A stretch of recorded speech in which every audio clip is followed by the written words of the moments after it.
Text 21. O Narada, the Lord spoke, I regret that during this lifetime you will not be able to see me anymore.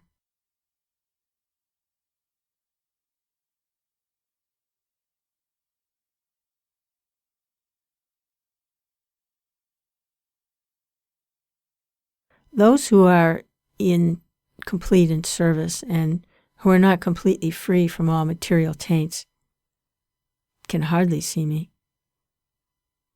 Purport. The personality of Godhead is described in the Bhagavad Gita as the most pure, the supreme, and the absolute truth.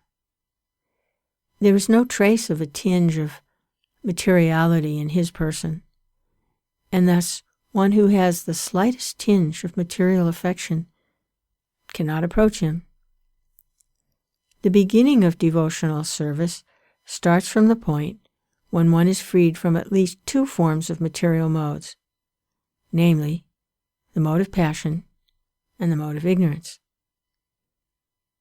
The result is exhibited by the signs of being freed from kama, lust, and lobha, covetousness.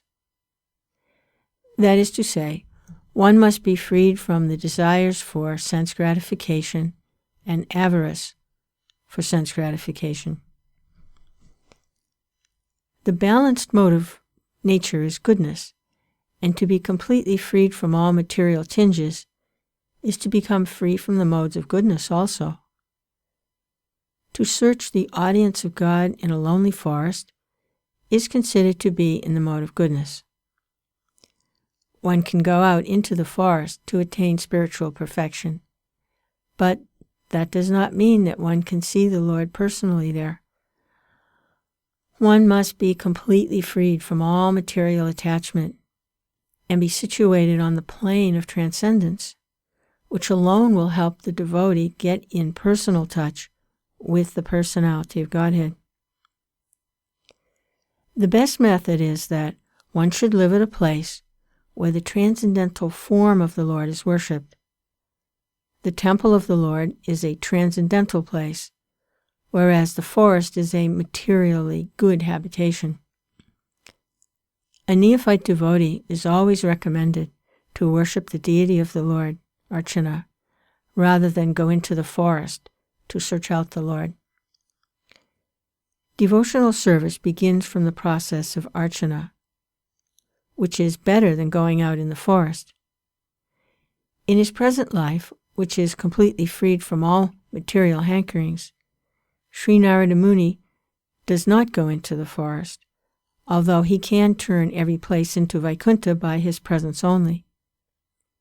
He travels from one planet to another to convert men, gods, kinnaras, gandharvas, rishis, munis, and all others to become devotees of the Lord.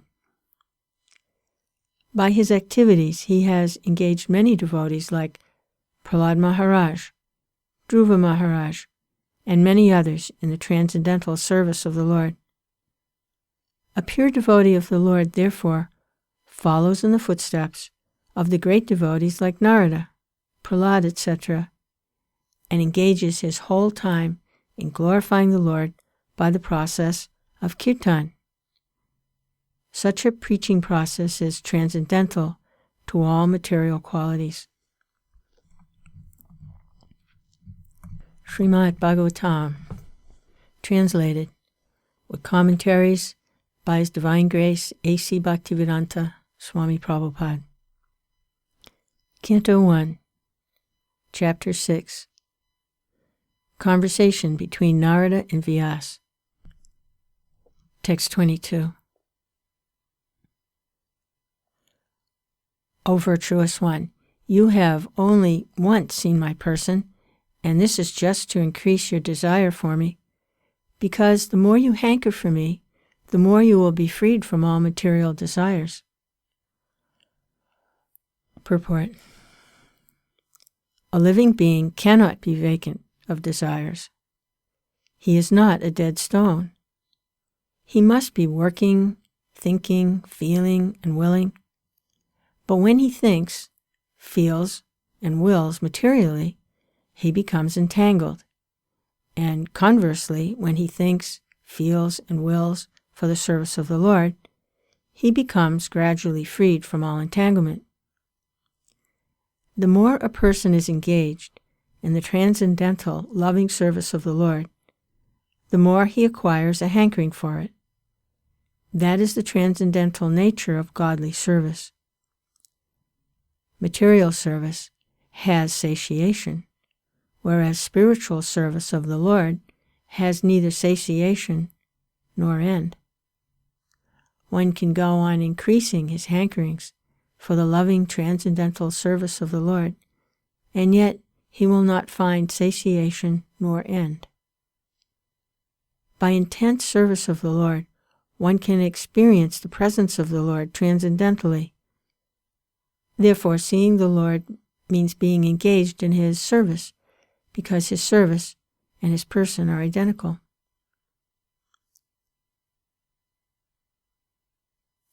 The sincere devotee should go on with sincere service of the Lord. The Lord will give proper direction as to how and where it has to be done. There was no material desire in Narada, and yet, just to increase his intense desire for the Lord, he was so advised.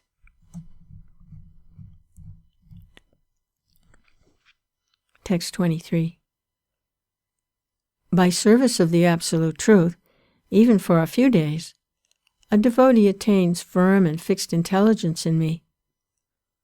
Consequently, he goes on to become my associate in the transcendental world after giving up the present deplorable material worlds. Text 24. Purport.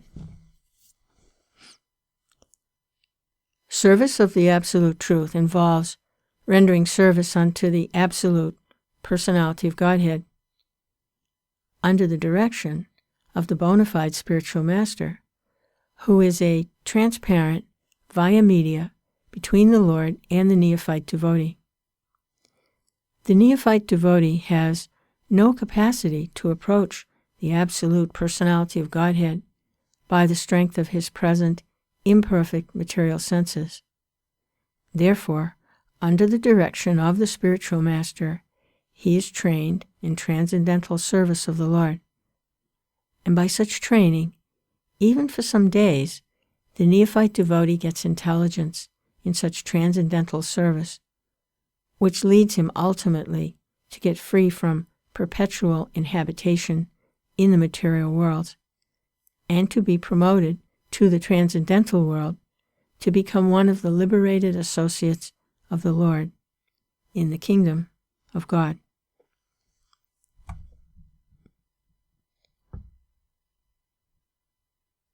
Text 23. Text 24. Intelligence engaged in my devotion cannot be thwarted at any time. Even at the time of creation, as well as at the time of annihilation, your remembrance will continue by my mercy. Purport. Devotional service rendered to the personality of Godhead never goes in vain. Since the personality of Godhead is eternal, intelligence applied in his service or anything done in his relation is also permanent. In the Bhagavad Gita it is said that such transcendental service rendered unto the personality of Godhead accumulates, birth after birth, and when the devotee is fully matured, the total service counted together makes him eligible to enter into the association of the personality of Godhead. Such accumulation of God's service is never vanquished, but increases till fully matured.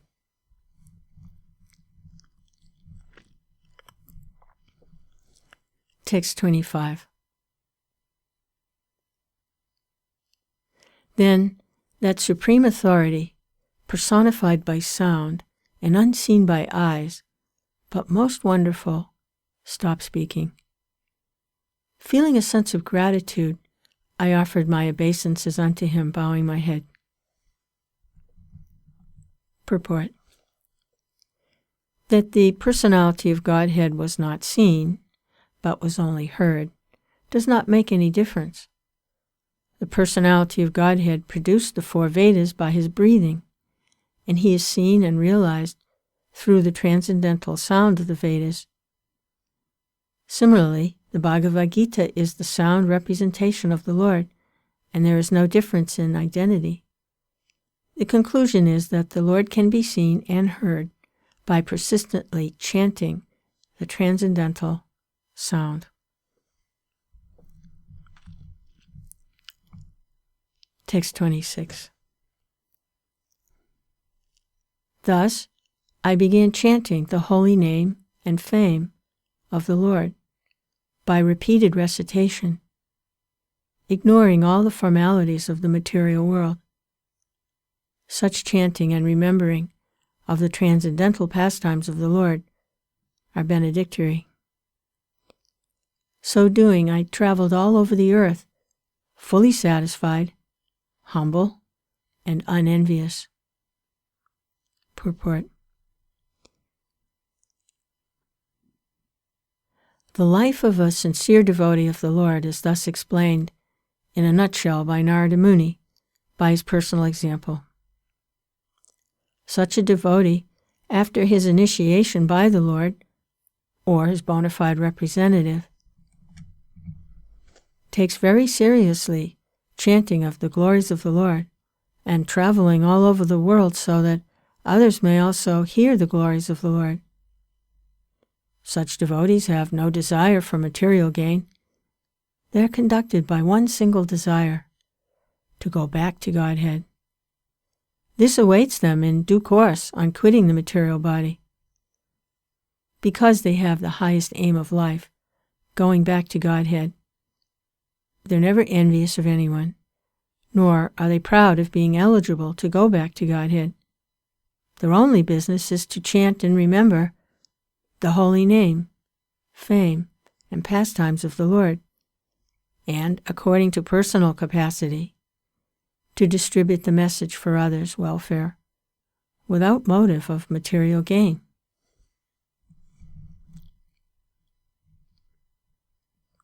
Text 27. And so, O Brahman Vyasadeva, in due course of time, I, who was fully absorbed in thinking of Krishna, and who therefore had no attachments, being completely freed from all material taints, met with death, as lightning and illumination occur simultaneously. Purport. To be fully absorbed in the thought of Krishna means clearance of material dirts or hankerings. As a very rich man has no hankerings for small petty things, so also a devotee of Lord Krishna, who is guaranteed to pass on to the kingdom of God, where life is eternal, fully cognizant and blissful, has naturally no hankerings for petty material things, which are like dolls or shadows of the reality, and are without permanent value. That is the sign of spiritually enriched persons, and in due course of time, when a pure devotee is completely prepared, all of a sudden the change of body occurs, which is commonly called death. And for the pure devotee, such a change takes place exactly like lightning and illumination follow simultaneously. That is to say, a devotee simultaneously changes his material body and develops a spiritual body by the will of the Supreme. Even before death, a pure devotee has no material affection due to his body being spiritualized, like a red-hot iron in contact with fire.